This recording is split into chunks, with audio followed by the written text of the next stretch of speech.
Est-ce que vous avez déjà oublié certains de vos papiers d'identité à des moments où justement vous en aviez grandement besoin? Et bien tout ça, ça peut maintenant appartenir au passé, parce qu'aujourd'hui, la plupart de nos documents officiels peuvent tenir dans notre poche, oui, sur notre smartphone. Ça comprend la carte vitale, la carte d'identité, voire même le permis de conduire, et bonne nouvelle, il y a un petit nouveau qui vient s'ajouter à cette liste, et c'est la carte grise. Oui, tout à fait. Le smartphone remplace de plus en plus le portefeuille qu'on a dans la poche. Alors, on savait déjà que le téléphone, il sert à payer sans contact pour remplacer la carte bancaire. Il permet de prendre des transports dans certaines villes en remplaçant les tickets de bus, de métro, de tramway. Mais là, ce dont on va parler, ce sont les papiers administratifs importants. Et comme tu le disais, du coup, c'est la carte grise, comme on peut le voir là à l'écran, de votre véhicule que vous pouvez importer sur l'application France Identité. On va y revenir un petit peu plus tard.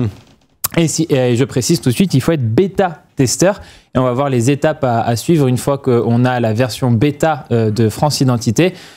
Du coup, voilà, il te propose quelle carte tu veux importer. Tu mets carte, alors c'est d'immatriculation de véhicule, je crois que c'est ça. Carte grise, c'est d'ailleurs qui n'est pas grise. Je sais pas. C'est dans le chat. Interro surprise, quelle couleur la carte grise? C'est verdâtre. Non, la carte grise. Ah, la carte grise, oui, elle est beige. Okay. Ouais, je suis daltonien. Je suis en train de passer mon permis. Moi. Donc ça... Elle est grise. Ah oui, c'est peut-être pour ça. Elle est grise, elle est pas. Mais non, elle est belge. Ah non, mais moi, la mienne, je suis désolé, mais je vais pas foutre ma merde pendant me faire unlocker et bannir pendant 12 ans. Répondez dans le chat parce qu'il y a plusieurs couleurs. Attends, mais moi, on est d'accord qu'on parle des cartes grises classiques des véhicules. Moi, la mienne, elle est entièrement grise. Peut-être qu'il y a plusieurs couleurs, messieurs, je ne sais pas. J'en ai aucune idée. La mienne est je ne pensais pas lancer un pavé dans la main. Moi non plus, mais ça peut être intéressant de savoir si en effet, je me suis fait boire, je sais pas, moi, c'est ta gueule, c'est gris, quoi, tu vois. Fausse carte grise beige. C'est peut-être toi qui a la fausse, arrêtez aussi. Du coup, on voit un peu les étapes là s'afficher à l'écran, donc l'application vous accompagne bien, il faut rentrer les coordonnées, etc. Et ensuite, la carte grise est du coup dématérialisée, authentifiée sur le smartphone. Et on a aussi même carrément chez nous le bon Robin de l'équipe vidéo qui a fait la démarche. Alors, il a effacé les données, donc on voit pas, on voit quasiment rien sur sa carte grise pour des raisons de confidentialité, sauf évidemment le numéro de modèle. Il précise quand même que c'est une Mazda MX-5, MX-5. Du coup, juste pour l'afficher quand même, on va le voir. Voilà. Robin dans sa voiture familiale évidemment. Pour contextualiser, Robin est amoureux de sa voiture et du coup, il a voulu flexer en floutant l'ensemble de ses informations personnelles, sauf le modèle de sa voiture. Donc on s'est dit qu'on allait lui rendre un peu l'appareil et lui faire une petite dédicace avec cette magnifique photo. Du coup, c'est une fonction encore en bêta pour le moment. Il faudra sans doute attendre quelques mois pour avoir accès à la carte grise dématérialisée sur la version stable de France Identité. Donc, si vous êtes sur iOS, ça passe par TestFlight, c'est l'application d'Apple pour tester les fonctions en bêta. Et si vous êtes sur Android, le Play Store, en fait, vous allez sur la page de France Identité et vous voyez, il y a un petit truc qui s'affiche pour rejoindre le programme bêta. Une fois que c'est fait, on attend quelques minutes et puis après, il y a le petit mot bêta entre parenthèses qui s'affiche à côté. Donc, la carte grise, c'est pour l'instant une expérimentation sur France Identité. On le savait depuis déjà quelques temps, c'est juste que là, c'est tout récent. Ça commence à être vraiment expérimenté et les gens en bêta peuvent le faire. Moi, j'ai une question pour le plateau. Toi, Pépé, est-ce que tu as tes papiers d'identité ou autres directement sur ton smartphone? Tu as dématérialisé tout ça ou tu gardes la bonne version carte classique ou papier à l'ancienne? Moi, mon problème, c'est que je suis un mec qui adore la tech, mais il y a des trucs sur lesquels j'y vais quand même en marchant sur des œufs pour éviter de se les faire péter sur la tête. Je suis un peu comme toi. Voilà. Alors, le truc, c'est que là, je connais tous les systèmes, toutes les techniques pour le faire. Je ne l'ai pas fait. Et par contre, quand je vais en Asie et que je vois que sans ton smartphone, tu es complètement dead au milieu du caniveau et que tu ne peux absolument rien faire entre WeChat Pay, machin truc à Hong Kong et autres, je me dis, bon, la voie, elle est là. Mais ma trouille principale, c'est qu'avec mon con, c'est que je paume tout. Mais je suis un mec, moi, quand je pars en voyage, j'ai déjà 12 000 photos de mon passeport planquées à droite. Je paume tout. Et j'ai le smartphone, j'essaie de mettre un minimum de choses dessus, malgré tout. Je sais pas, c'est une sorte de réflexe naturel, sachant que je suis tête en l'air. Donc, je sais que je vais y arriver. Je sais que je vais tout mettre à un moment donné et que ça sera normal. Mais je fais pour le moment un petit peu gaffe. C'est passer le cap et prendre l'habitude de. Ouais, mais c'est une question de déclic. Je sais pas, à un moment donné, tu as le déclic et dans ce cas, si j'ai le déclic, je fous tout dessus. Quoi. Je sais pas, un morceau, je balance ma carte grise aussi dessus et avec joie. Quoi. Mais, toi, Edouard, tu as switché un peu ou pas ou t'es encore, moi, pour référence, tu vois, à l'époque de la carte orange, j'ai été l'un des derniers avec mon ticket carte orange plutôt que de passer à la carte à puce. Donc, en fait, non. Pas du tout, rien du tout. daron.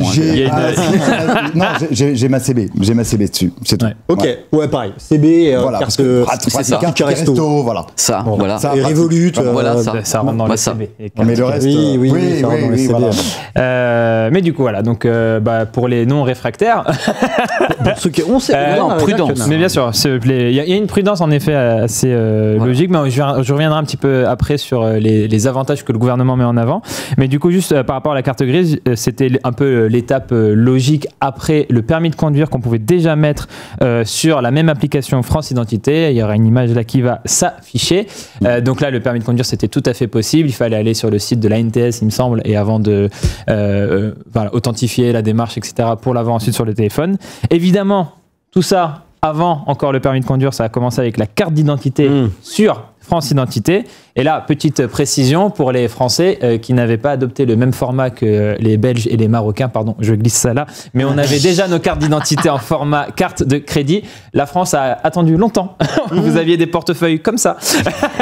Alors, De la taille, tu l'as toujours lancé un format non, j'ai le nouveau format Ok, maintenant. Mais parce avant, Ce que j'allais dire, c'est qu'il faut ce format-là, du coup, en format carte de crédit et du coup, surtout carte d'identité électronique pour avoir la carte d'identité dématérialisée sur France Identité. C'était assez relou au début quand ils expérimentaient, ils tâtaient le terrain et tout. Maintenant, depuis quelques mois, les conditions de renouvellement pour avoir cette carte-là se sont assez assouplies. On a d'ailleurs un tutoriel sur Frandroid, je pourrais le partager dans le chat juste à la fin de cette chronique. ouais, vas-y, j'en parlais avec Sylvain tout à l'heure, tu voulais parler de ça? Non, vas-y. Tu sais, quand on en parlait tous les trois, c'est Sylvain qui a renouvelé sa carte d'identité, son permis. Oui. Et du coup, à l'intérieur, en fait, il y a une technologie RFID, je ne m'abuse, ou NFC. Il y a NFC. Et ça bug, et ça ne fonctionne pas, il ne peut pas la mettre sur son téléphone. Et visiblement, ce ne serait pas un cas isolé parce que il y a des connaissances à lui également qui ont des problématiques liées du coup au NFC pour directement l'implémenter sur son téléphone. Et donc du coup, il doit refaire les démarches auprès de l'administration pour rechanger française, en fait, etc., pour la changer. Ouais. Vous voulez dire quoi, pardon, Edouard? Non, c'est simplement au niveau de la carte grise ou du permis de conduire, ça doit être la nouvelle forme pour pouvoir être intégré, c'est ça? La carte grise, a priori, non. Robin l'a fait avec. Il n'y a pas de nouveau format de carte grise, c'est papier et tout. Donc tu rentres le truc, etc. comme ça. Le permis de conduire, c'est une bonne question. Je pense quand même qu'il faut. Ça avait l'air d'être comme la carte d'identité. J'ai l'impression, ouais. Okay. Mais à vérifier, je laisse le chat me dire au cas où. Qu'est-ce que je voulais dire? Du coup, je reviens sur France Identité. C'est donc une application officielle du gouvernement français. Vous pouvez la télécharger sur Android ou iOS. Et l'idée, c'est de numériser donc autant de documents officiels que possible. Et l'avantage premier, c'est évidemment de d'avoir tous ces papiers sur soi sans avoir le portefeuille ou quoi. Et dans la même logique, du coup, que le paiement mobile sans contact. Et le site... Pardon, vas-y. Non, vas-y. Le site officiel de France Identité, justement, met en avant trois grosses qualités, on va dire. Il y a 3 mots, voilà. Simplicité, sécurité, maîtrise. Simplicité, je ne vais pas vous faire un dessin. On présente le téléphone de la même manière qu'on présenterait un papier juste à le sortir, mais du coup tu ne t'embarrasses pas du portefeuille, mais le geste reste le même. Sécurité, c'est important de rappeler ici que du coup le document dématérialisé, il n'est pas stocké dans le cloud ou quoi que ce soit, il est stocké en local sur le smartphone. On peut voir aussi que la promesse, c'est que les données d'identité ne peuvent, je cite, ni être usurpées, ni falsifiées, encore moins commercialisées. C'est bien de le dire. Maintenant, il faut que les gens se laissent convaincre. Et bon à savoir aussi, si vous perdez votre téléphone, qu'on vous le vole, etc., vous allez sur le site de France Identité et vous pouvez supprimer l'appareil associé. Et là, toutes les données liées à des données d'identité se suppriment du téléphone. Mais en plus, déjà, il faudrait que la personne puisse déverrouiller le téléphone pour accéder à tes trucs, ce qui est possible. Dans le pire des scénarios, ça reste possible. On te le vole, mais on connaît ton code ou on t'a coupé le pouce, je sais pas. Tu as les bonnes idées. Les bonnes idées, tu vois. Ça part en ce gag. C'est pas possible. Pardon, non. Ne faites pas ça chez vous. Et moi, c'est un truc qui me ferait flipper, tu sais. Si tu veux mettre je crois pas, quoi. C'est quoi ça? C'est un truc qui me ferait peur, je sais pas pour vous, mais tu sais, imagine, j'ai tous mes papiers d'identité sur mon téléphone, je me fais voler et le code est connu. En fait, l'usurpation d'identité, elle peut être massive, quoi. Ça me fait faire. Je sais pas si vous, ça vous ferait flipper un peu ou pas, ou vous êtes plutôt. Tu te fais voler ton portefeuille, c'est la même chose. C'est le même trip. En vrai, c'est pour ça que je suis. C'est limite plus sécurisé. Vu qu'il y a un code et tout. Voilà. Et en plus, il y a le côté maîtrise, le dernier mot. Il faut même si tu as accès du coup au smartphone déverrouillé, il faut un code personnel pour accéder à vraiment, pour pouvoir partager tes données d'identité, par exemple en face à face, face à un contrôleur SNCF. Tu fais ton code et Pri peut vérifier si jamais tu as une carte avantage, mais qui veut vérifier si tu es vraiment jeune. Quoi. Genre, moi évidemment, il n'aura aucun doute à savoir que j'ai moins de 27 ans, mais ce n'est pas vrai. Mais du coup, voilà, pour vérifier ton âge et tout, si tu n'as pas ta carte d'identité avec toi, tu peux présenter normalement France Identité. Même si ça, Cassim m'a dit qu'apparemment, il y avait encore eu, c'était pas tout à fait fluide tout de suite. La SNCF n'avait pas tout de suite appliqué le bon truc quand France Identité s'est lancé et qu'il y avait encore eu des accrochages, on va dire. Donc, disons que ça va aller mieux au fur et à mesure, mais il peut y avoir encore des petits accrochages. Et en termes de sécurité, tu peux, moi je sais que sur mon appli bancaire CIC par exemple, je peux pas faire des screenshots, des captures d'écran, etc. Là encore, j'imagine que c'est sécurisé autour de ça. Si tu fais un screenshot, en fait, l'application, elle te laisse le faire, mais elle te montre l'interface sans te montrer la carte. Tu vas voir, il y a écrit, j'ai un petit visuel, c'est Cassim qui m'a fait le visuel, et il y a écrit aperçu non disponible, tout simplement. Voilà. Donc, c'est presque plus malin que juste l'application bancaire qui te bloque totalement la capture d'écran. Et pour faire, il y a un justificatif aussi que tu peux faire depuis France Identité. Un justificatif d'identité. C'est sérieux quand même. C'est bien ficelé quand même. Là, pareil, il faut le code personnel et il faut la carte physique pour valider aussi avec le NFC. Donc, si tu fais un justificatif, et derrière le justificatif, il est signé électroniquement et il a un label qui précise qu'il a été signé électroniquement. Ce label, c'est ça. Par contre, je l'ai ouvert dans Adobe Acrobat, je sais pas comment on dit, Acrobat Reader. Alors on va le lire ensemble. Non, j'ai cliqué sur ce truc et il me dit signature inconnue. Donc tu vois, il y a encore peut-être des. Chez Adobe, on n'est pas encore tout à fait peut-être encore à jour par Toutes rapport. Les passerelles ne sont pas encore. Voilà, c'est ça. Il faut encore. Élégante de le dire. Et puis la limite, ça reste l'humain, mine de rien. Si tu envoies ça à une agence immobilière pour une location d'un bien et que tu tombes sur une entreprise un peu vieux jeu et qui accepte pas ça et qui veut la carte physique et tout, ça tu peux rien, même si là l'État essaie de tout faire pour que ce soit valable, etc.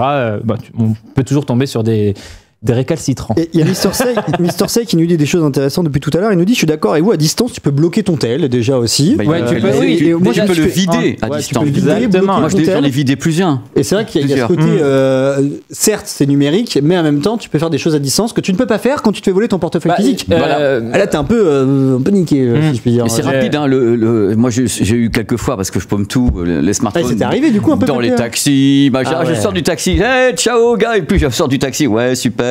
C'était dedans. Donc malgré tout, j'aime beaucoup les taxis, mais j'en ai fait bloquer.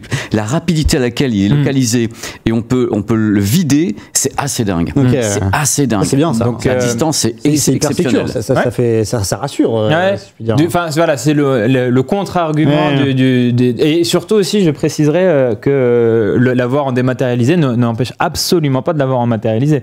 C'est pas comme s'il fallait choisir ou quoi. Tu peux avoir les deux, juste le numériser, le mettre sur ton téléphone, et au cas où, une fois ça a commencé comme ça avec les cartes bancaires. Moi d'ailleurs, j'ai toujours ma carte bancaire dans la poche. Ça m'est arrivé dans le cas où ça merde 3 ou 4 fois. Ça m'est arrivé que 3 ou 4 fois où j'ai oublié le portefeuille à la maison et j'étais bien content de pouvoir payer avec mon téléphone. Mais en vrai, j'ai quasiment toujours la carte bancaire avec moi. Ok. Je continue. Je t'en prie. Commentaire. Ok. Je t'en prie, donc ça, c'était ce qui concernait France Identité, mais on a aussi la carte vitale. La carte vitale qui est aussi dématérialisée. Alors là, il y a une application carte vitale, comme on peut le voir à l'écran. Donc c'est pas directement dans France Identité, mais pour configurer l'app, il faut quand même France Identité. Parce que l'application, quand tu fais toute ta configuration, il te demande de t'authentifier avec France Identité. Ce qui fait que pour un étranger comme moi, je ne peux pas utiliser ça parce que je ne peux pas utiliser France Identité. Donc, je ne peux pas configurer ma carte vitale. C'est un peu mal foutu parce que tout n'est pas centralisé finalement sur une même app. Là, tu as besoin d'une app dédiée pour carte vitale, mais tu dois passer par l'app France Identité pour avoir ta carte vitale sur l'app dédiée à la carte vitale. Des questions techniques peut-être, peut-être aussi parce que le contexte, tu le montres en pharmacie, ça, ou des choses comme ça. Je ne sais pas s'il y a un... Je sais pas. Il y a sans doute des raisons derrière très techniques ou de confidentialité, mais je ne sais pas exactement. Je pourrais pas dire tout à fait pourquoi. Mais en tout cas, l'application, c'est carte vitale. Rapidement, quelle autre carte on peut avoir une dernière encore sur le téléphone, c'est sur Amélie. Vous pouvez afficher votre carte européenne d'assurance maladie, la CEAM. Très pratique si vous avez besoin d'accéder à des soins à l'étranger en Union européenne. C'est arrivé. C'est bien. C'est super. arrivé à Cassim d'ailleurs, il en avait fait un papier. Au MWC 2024, il m'a autorisé à la raconter. Voilà, grosso modo, il avait besoin de points de suture pendant notre déplacement en Espagne. Et malgré la barrière de la langue, alors je pense que Cassim se débrouille un peu en espagnol. Et habla espagnol. Peut-être pas tant en catalan d'ailleurs. Et malgré ça, en fait, il a présenté ça sur son téléphone et ça allait direct. Et c'est comme s'il était pris en charge dans un hôpital français en termes de facilité administrative, quoi. Donc pensez-y. Déjà, pensez à faire cette carte, hein, à la demander sur Amélie. Ça va, c'est en 2-3 clics. On a la CEAM. Faites-le si vous voyagez en Union européenne et vous pouvez l'afficher sur votre téléphone. Donc pensez-y, c'est très pratique. Super, moi j'étais un des premiers possesseurs de cette carte. Je vais demander tout de suite. Ouais, c'est trop bien. Parce que on sait jamais ce qui peut se passer. Ouais. C'est un sésame. Hein, je suis assez d'accord. Vachement bien. Et c'est quand tu l'as pas et qu'il t'arrive quelque chose que tu te dis ah merde. Et c'est quand tu l'as et qu'il t'arrive quelque chose, tu dis oh yes. Exactement. C'est comme les cartes où on paye des suppléments quelquefois pour des choses. On dit ouais, ça va pas nous arriver. Et quand ça nous arrive, on dit pourquoi j'ai pas payé 15 € par mois. C'est ça. Voilà. C'est exactement ça. C'est toujours le problème, quoi. Ouais, je suis d'accord. Ouais. Merci mon beau Omar pour. C'est pas fini. Ah merde, pardon. Il reste quoi? C'est pas fini. Il y a un Il petit reste dernier un petit document qui n'est pas encore disponible, mais La carte de famille non. Non. qu'est-ce qui resterait c'est pour encore? toi, ça, Le, c'est Le passeport. Bravo Grégoire, bravo, très spontané.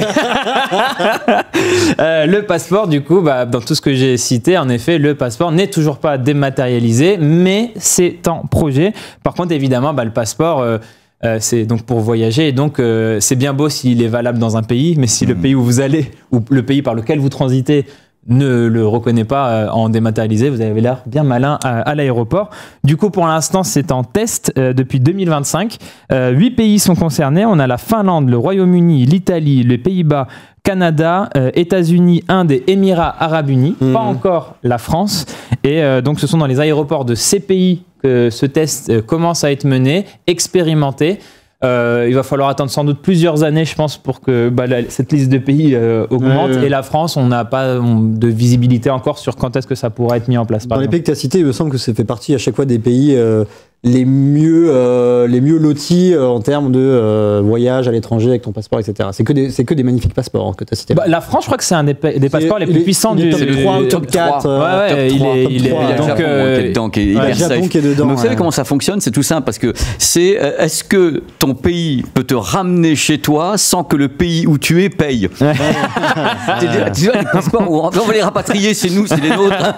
Donc les gens, le pays n'a pas à te rapatrier. Donc c'est parti des passeports safe, parce qu'on rapatrie facilement, on a plein de trucs, on est a, content, quand voilà, mais il y a des passeports moins safe, quoi. C'est vrai que quand on a la chance de tous voyager beaucoup, parce qu'on, on voyage parce qu'on travaille. C'est vrai que tu présentes le passeport français, n'importe quel pays, il n'y a pas de grimace, quoi. Ça passe en général assez facilement. Ouais, moi un peu plus quand il voit Omar et qu'il voit un passeport belge, des fois il me pose plus de questions.